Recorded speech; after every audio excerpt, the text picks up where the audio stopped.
Everyone, स्वागत है आप सभी का हमारे यूट्यूब चैनल सक्सेस थंडर पे। सो फ्रेंड्स, आज हम लोग एक 9 पर्सन्स की पजल को सॉल्व करेंगे। ठीक है, तो ये 9 पर्सन्स की पजल है जिसमें कि 9 लोग हैं। 3 अलग अलग मंथ में इनका जन्म होता है, राइट। और ये मंथ्स है फ्रेंड्स, जून, जुलाई और सितंबर। और अलग अलग मंथ्स में जन्म होता है और 3 डिफरेंट डिफरेंट डेट्स में, और सभी के डेट्स भी जो है अलग अलग हैं। तो सबसे पहले तो आप क्वेश्चन को देखिए, स्क्रीनशॉट लीजिए, सॉल्व करिए खुद से।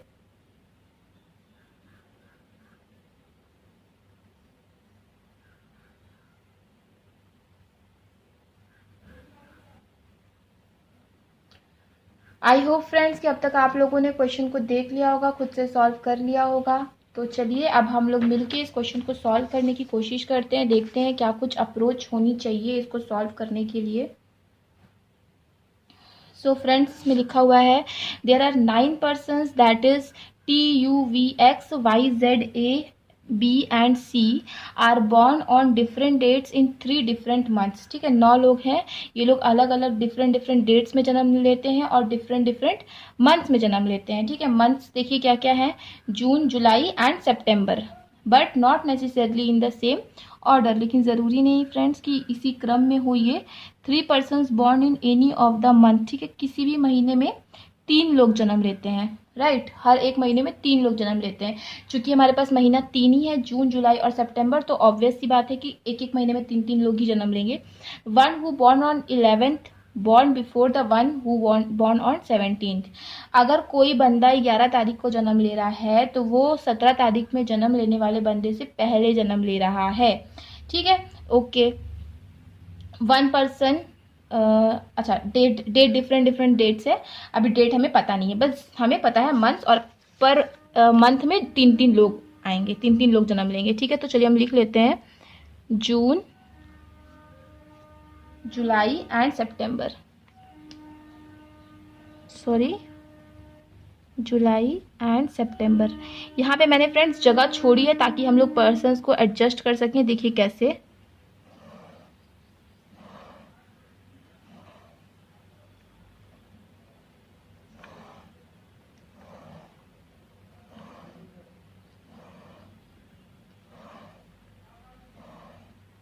ठीक। The one who born on 11th born before the one who born on 17th. One person born between U and Y. Both U and Y does not born in the month having odd number of days. ठीक है, अब जब आप ये चीज़ set कर रहे हो friends, तो सबसे पहले तो आपको ये भी जान लेना है कि किस मंथ में कितने डेज होते हैं, क्योंकि उससे रिलेटेड ही आपको आगे जब सॉल्व करोगे तो उससे रिलेटेड इन्फॉर्मेशन आपको मिलेगी ही मिलेगी, राइट। तो देखिए, जून में कितने होते हैं फ्रेंड्स, 30 डेज। जुलाई में कितने होते हैं, 31 डेज। सितंबर में कितने होते हैं, 30 days, right. 1 person born between U and Y does not born in the month having odd number of days। ठीक है, देखो U और Y के बीच में एक लोग जन्म लेता है और Y उस महीने में नहीं आएगा जिसमें odd number of days है, मतलब Y कहीं ना कहीं जुलाई में आएगा। Sorry, Y does not born in the month having odd number of days, मतलब Y जुलाई में नहीं आएगा। ठीक है, Y जुलाई में नहीं आएगा। 4 person born between Y and C, Y और C के बीच में 4 लोग जन्म लेते हैं। One who born immediately after C was born on 30th। C के जो जस्ट बाद जन्म लेगा वो 30 तारीख को जन्म लेगा। X was born on 26 but not in the month C was born। अच्छा, तो आगे क्या लिखा हुआ है friends, X was born on 26 but not in month C was born। ठीक है, X जो है वो 26 तारीख को जन्म लेता है, लेकिन C वाले जिस मंथ में आएगा उसमें नहीं। ठीक है, C वाले मंथ में नहीं। X was born 23rd, no, C was born। B born on 23rd immediately before X, और X के जस्ट पहले आएगा B 23 तारीख को, जो कि जन्म लेता है। But not in month which has even number of days, लेकिन वो बी जो है वो उस महीने में नहीं आएगा जिसमें कि इवन डेज है, मतलब बी कहीं ना कहीं आएगा किसमें, जुलाई में। ठीक है, तो बी किस में आएगा, जुलाई में। ठीक है, the one, sorry, be born on 23rd and immediately before x but not in month which has even number of days. The one who born on before A born on 11th। ठीक है, ए के जो पहले आएगा वो 11 तारीख को जन्म लेगा, ठीक है। और एक हमें इन्फॉर्मेशन ये पता थी कि जो 11 वाला है वो पहले आएगा, 17 वाला बाद में आएगा। The number of person born between T and B is same as the number of persons between A and V. T और B के बीच में जितने लोग हैं, A और V के बीच में भी उतने ही लोग हैं। Z was born on 18th of the month, ठीक है। Z जो है वो 18 तारीख को जन्म लेता है, राइट। Z कब जन्म लेता है friends? Z was born on 18th of the month. By birth date of U is immediate next to that of B, ठीक है। B की जो बर्थ डेट है उसके जस्ट बाद है U की बर्थ डेट, मतलब B की बर्थ डेट 23 है तो U की बर्थ डेट कितनी है? 24 है।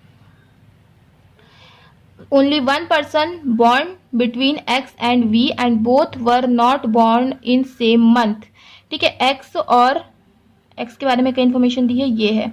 X और V के बीच में केवल एक ही लोग हैं और इन दोनों का जो मंथ है ना फ्रेंड्स, डिफरेंट मंथ में ये लोग जन्म लिए हैं, ठीक है। Okay. The one who born immediate before why was born on 29th, ठीक है। वाई के जो जस्ट पहले आएगा वो 29 तारीख को जन्म लेता है।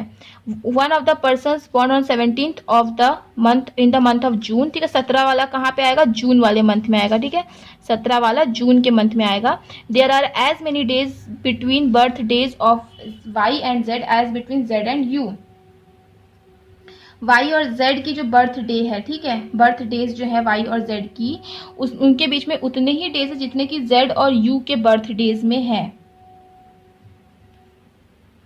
तो देखो वाई, जेड और यू, देखो यू का हमें पता है 24 है, जेड का हमें पता है 18 है, तो वाई का हमें केवल नहीं पता तो निकाल सकते हैं। देखो यू और जेड के बीच में कितने हैं, क्या बोला है? यू और जेड के बीच में जितने हैं जेड और वाई के बीच में भी उतने ही हैं।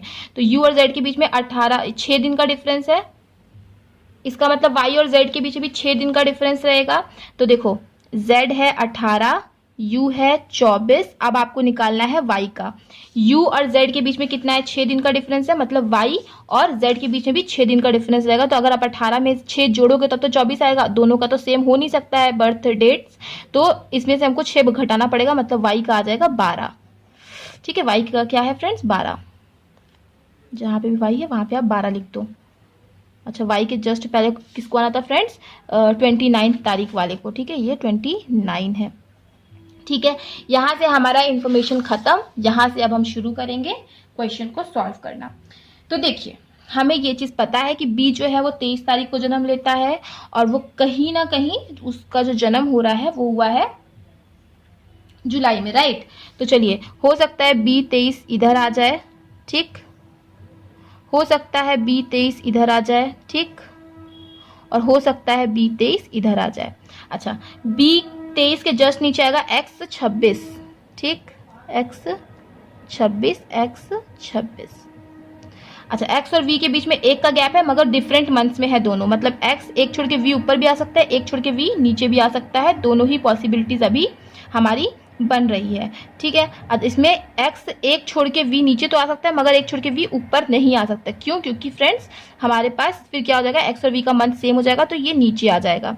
और इसमें देख लीजिए तो एक छोड़ के v नीचे नहीं आ सकता क्योंकि इनका मंथ सेम हो जाएगा, तो एक छोड़ के v कहाँ आएगा फ्रेंड्स? ऊपर। इसमें हमारे पास दो पॉसिबिलिटी तो हम लोग बना लेते हैं। देखिए फ्रेंड्स, ये मेंस लेवल का क्वेश्चन है, ठीक है, तो हमें इसमें टाइम नहीं वेस्ट करना है, फटाफट से क्वेश्चन को सॉल्व करना है, ठीक है। अच्छा, ये वाला हो गया हमारा सॉल्व, ये वाला हो गया। अच्छा, x जिस महीने में आ रहा है उस महीने में c नहीं आएगा, ठीक है, इस चीज़ को आपको ध्यान रखना है कि x जिस महीने में आएगा उस महीने में c नहीं आएगा। अच्छा, आगे बढ़ते हैं। y और c के बीच में 4 का डिफरेंस है, ठीक है। अच्छा, और y के जस्ट ऊपर आएगा 29 तारीख वाला। तो चलिए फ्रेंड्स, हम लोग सोचते हैं कैसे इसको बन सकता है। देखो, y के जस्ट ऊपर आएगा 29 तारीख वाला और y और u के बीच में 1 का डिफरेंस है, y और c के बीच में 4 का डिफरेंस है। तो हम लोग कोशिश करते हैं पहले y को रखने। मान लो y को आपने यहाँ रखा, ठीक है, तो y के जस्ट ऊपर आ गया 29, y और c के बीच में एक छोड़ के क्या c यहाँ लिख पाओगे? सॉरी, u, y और u के बीच में एक तो नहीं लिख पाओगे, छोड़ दीजिए। y अगर आपने यहाँ लिखा तो एक छोड़ के u यहाँ पे लिख पाओगे।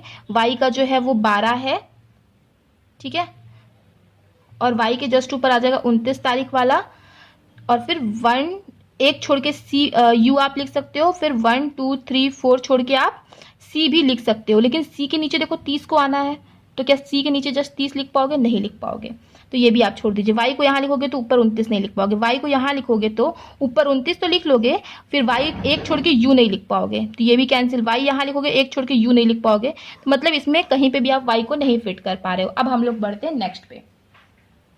वाई को यहाँ लिख नहीं सकते कि वाई के ऊपर 29 आना है, वाई यहाँ लिखोगे, एक छोड़ के सी लिख लोगे, और चार छोड़ के, सॉरी एक छोड़ के यू लिख लोगे, चार छोड़ के क्या सी लिख पाओगे? तो 1 2 3 4, यस सी भी आप लिख सकते हो। तो एक तो हम कर सकते हैं कि वाई यहाँ पे आ सकता है। वाई अगर यहाँ लिखोगे, एक छोड़ के आप यू नहीं लिख पाओगे। अगर आपने वाई को यहाँ लिखा, एक छोड़ के यू नीचे तो नहीं लिख पाओगे, लेकिन एक छोड़ के आप यू ऊपर लिख सकते हो। लेकिन 1 2 3 4 छोड़ के आप सी भी लिख सकते हो, बट सी के नीचे आना है 30 को, तो यहाँ पे जगह होगी नहीं, तो ये भी नहीं हो पाएगा। वाई अगर आपने यहाँ लिखा, उसके जस्ट ऊपर 29 नहीं लिख पाओगे। वाई यहाँ लिखा, इसके जस्ट ऊपर आप 29 लिख लोगे, एक छोड़ के यू भी लिख लोगे, 1 2 3 4 छोड़ के सी भी लिख लोगे, लेकिन सी के नीचे 30 नहीं लिख पाओगे।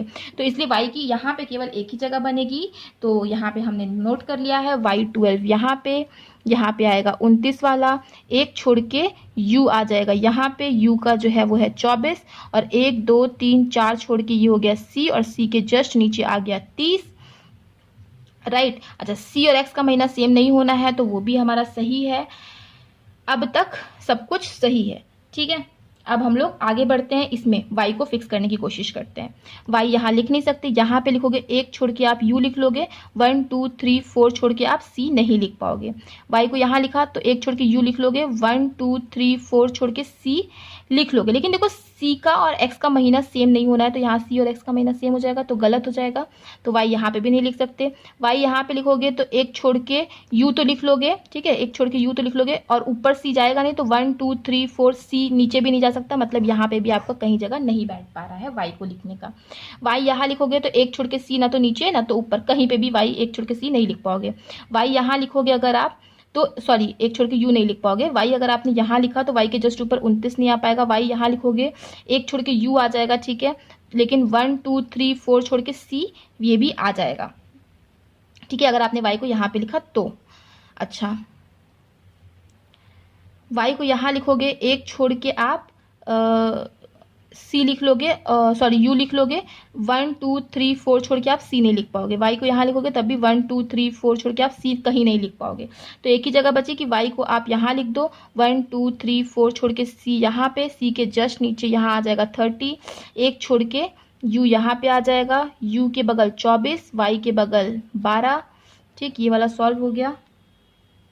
x और c का मंथ सेम नहीं होना चाहिए, तो ठीक है, ये भी हमारा सॉल्व हो गया। c के जस्ट नीचे 30 आ गया, y का 12 होगा, y और c के बीच में 4 होगा, 1 2 3 4 c ये भी हो गया हमारा, ठीक है, और y के जस्ट ऊपर क्या आएगा फ्रेंड्स? 29 आएगा, ठीक है, ये वाला भी हो गया हमारा सॉल्व।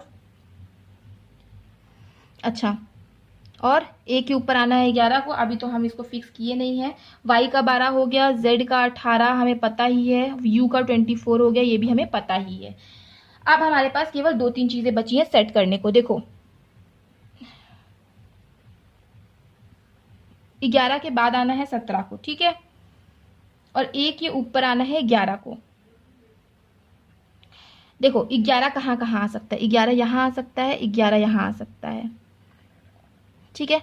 अब चूंकि हमें पता है 11 यहाँ लिखोगे तब भी 11 के नीचे ही कहीं ना कहीं a को आना है, और a के लिए फिर एक ही जगह बचेगी, तो और अगर 11 को यहाँ लिखोगे तब भी a के लिए एक ही जगह बचेगी। 11 तो नहीं फिक्स हो पा रहा है, मगर a हमारा फिक्स हो गया है, ठीक है। अच्छा, अब आगे बढ़ते हैं। देखो इसमें भी देखिए, 11 आप यहाँ पे भी लिख सकते हो, यहाँ पे भी लिख सकते हो, ठीक है, लेकिन a के लिए कौन सी जगह है? a के लिए ये जगह है और ये जगह बचेगी, दो जगह अभी a के लिए फिलहाल में है इस केस में। मगर देखिए फ्रेंड्स, एक चीज लिखा था कि a और v के बीच में जितना होगा t b के बीच में भी उतना ही होगा। अब देखो a और v के बीच में कितना है? एक भी नहीं है, तो t b के बीच में भी एक भी नहीं होना चाहिए, लेकिन यहाँ पे तो देखो ऐसा आप लिख ही नहीं सकते कि t b के बीच में एक भी ना आए, तो ये वाला आपका गलत हो गया। अब हम आते हैं इसमें, देखो b यहाँ पे है, a v के बीच में a का हमें थोड़ा सा देखते हैं कि कैसे होगा। देखो सबसे पहले तो हम एक पॉसिबिलिटी लेते हैं, ज़रूरत नहीं है, ऐसे भी हम लोग सॉल्व कर सकते थे, पर चूंकि मैं यहाँ एक्सप्लेन कर रही हूँ इसलिए मैं चाहती हूँ कि किसी को भी किसी भी तरीके की कन्फ्यूजन बिल्कुल भी ना हो। U24, देखो ए के लिए हमारे पास दो जगह है, एक तो यहाँ या तो यहाँ, क्योंकि ए अगर आप यहाँ लिखोगे तो फिर ऊपर में 11 नहीं लिख पाओगे। तो चलो एक बार हम ए को यहाँ लेते हैं, एक बार हम ए को यहाँ पे लेते हैं। ए और वी के बीच में कितना है इस केस में 1 2 है। बी और टी के बीच में भी फिर 2 ही होना चाहिए। 1 2 टी ऊपर जा सकता है, नीचे नहीं जा सकता, तो ऊपर चला गया। यहाँ देखो ए वी के बीच में कितना है 1 2 3 4 है ए वी के बीच में, तो मतलब बी टी के बीच में भी 4 होना चाहिए। तो 1 2 3 4 यहाँ पे भी नहीं आ सकेगा, ऊपर भी नहीं आ सकेगा, मतलब ये वाला आपका कैंसिल, और ये वाला आपका अभी सही चल रहा है फिलहाल। Z18 के लिए अब एक ही जगह बची है, Z18 हमने यहाँ लिख दिया। अच्छा 11 के नीचे आना है 17 को, तो अब आप देख सकते हो 11 के नीचे 17 आ गया है और कोई हमारे पास जगह बची नहीं। 17 को जून में भी आना था, वो भी हो चुका है फिक्स, और ये बन गया हमारा फाइनल अरेंजमेंट। सो फ्रेंड्स, इस क्वेश्चन को बनाने में मुझे थोड़ा सा समय लगा है, बिकॉज मुझे एक्सप्लेन करना होता है चीज़ों को अच्छे से आप लोगों को, ताकि कोई भी तरह की प्रॉब्लम ना हो। बट आपको 7 से 8 मिनट में कोशिश करना है कि ये क्वेश्चन आप सॉल्व कर लो, और ईजिली सॉल्व हो भी जाएगा।